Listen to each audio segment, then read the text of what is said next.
1962 metais 5-ojoje nacionalinėje fizikų konferencijoje kilo sumanymas steigti fizikų draugiją.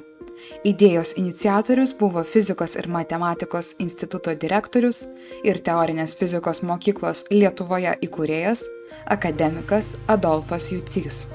Laikas jau yra pribrendęs steigti Lietuvos TSR fizikų draugiją, kuri visuomeniniais pagrindais prisidėtų prie fizikų kolektyvų darnaus bendradarbiavimo, tolimesnio fizikos suklestėjimo Respublikoje interesais. Taip savo laiku kalbėjo Adolfas Jucys, kuris Jungtinėje karalystėje dirbo su vienu kvantinės fizikos kūrėju Douglasu Hartree. Vėliau akademikas sukūrė Lietuvoje gerai žinomą kvantinės teorinės fizikos mokyklą. Taigi, oficialiai Lietuvos fizikų draugija buvo įsteigta 6-ojoje nacionalinėje fizikų konferencijoje 1963 metais Vilniuje. Tai buvo vienintelė fizinė visuomeninė draugija visoje Sovietų Sąjungoje. Jos sukūrimas turėjo ne tik mokslinę, bet ir tam tikrą politinę reikšmę. Pirmojo Lietuvos fizikų draugijos pirmininku išrinktas buvo Povilas Brazdžiūnas, eksperimentinės fizikos pradininkas Lietuvoje, kuris inicijavo nemažai naujų tyrimų krypčių, tokių kaip puslaidininkių fizika, radiofizika, kvantinė elektronika. 1972 metais valdybos posėdėje Brazdžiūnas pasiūlė įkurti jaunųjų fizikų mokyklą. Tais pačiais metais buvo įkurta fizikos žinių gilinimo, bendraminčių bendravimo atradimų mokykla Fotonas, kurią per šios 50 egzistavimo metų baigė virš 15 000 moksleivių. Vėliau draugijai pirmininkavo profesorius Paulius Slavėnas, akademikas Algirdas Šileika, akademikas Zenonas Rudzikas, profesorius Juozas Vidmantas Vaitkus, o nuo 2021 metų jai vadovauja profesorė Gražina Tautvaišienė. Lietuvos fizikų draugija 1992 metais tapo Europos fizikų draugijos nare, o 2002 metais Tarptautinės fundamentinės ir taikomosios fizikos sąjungos nare. Mūsų draugija yra senesnė net už Europos fizikų draugiją, kuri buvo įkurta 5 metais vėliau.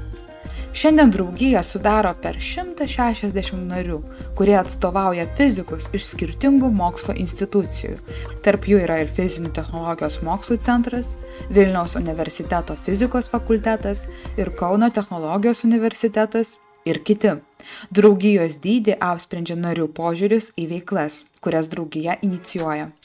Lietuvos fizikų draugija yra asociacija, kurios oficialus pagrindinis tikslas yra vienyti Lietuvos fizikus, koordinuoti ir remti jų veiklą, siekiant prisidėti prie fizikos mokslo Lietuvoje plėtotės ir rūpintis fizikos mokymų aukštosiose mokyklose ir kitose švietimo įstaigose.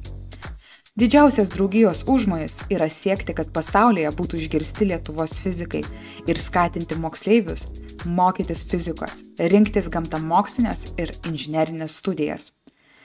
Per šiais metais vykusią tarptautinę fizikos draugijų konferenciją Amerikos fizikų draugijos prezidentas Robertas Rosneris, garsus fizikas teoretikas, astrofizikas, Čikagos universiteto profesorius, pagyrė Lietuvos fizikus dėl didelio nuveiktų gražių veiklų skaičiaus. Artėjant Lietuvos fizikų draugijos 60-ajam jubiliejui, daugiau dėmesio buvo skirta fizikos populiarinimui už akademijos ribų, rengiant viešas paskaitas. Pasaulinės kvantinės dienos renginys Lietuvoje buvo pristatytas Europos fizikų draugijos forume Paryžiuje Sorbonos universitete. Prancūzijoje jis susilaukė didelio draugijos susidomėjimo.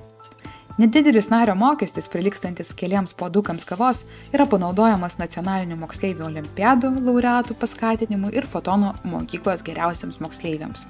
Norime siekti, kad fizikui mokslininkui būtų svarbu tapti šios draugijos nariu ir dalyvauti jos veiklose, bei suburti didelę fizikų bendruomenę po Lietuvos fizikų draugijos stogu ir nešti Lietuvos fizikos mokslo vėliavą kartu.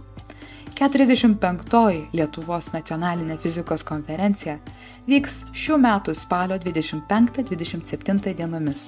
Ja organizuoja Vilniaus universiteto fizikos fakultetas. Kviečiame susitikti ir paminėti Lietuvos fizikų draugijos jubiliejų kartu.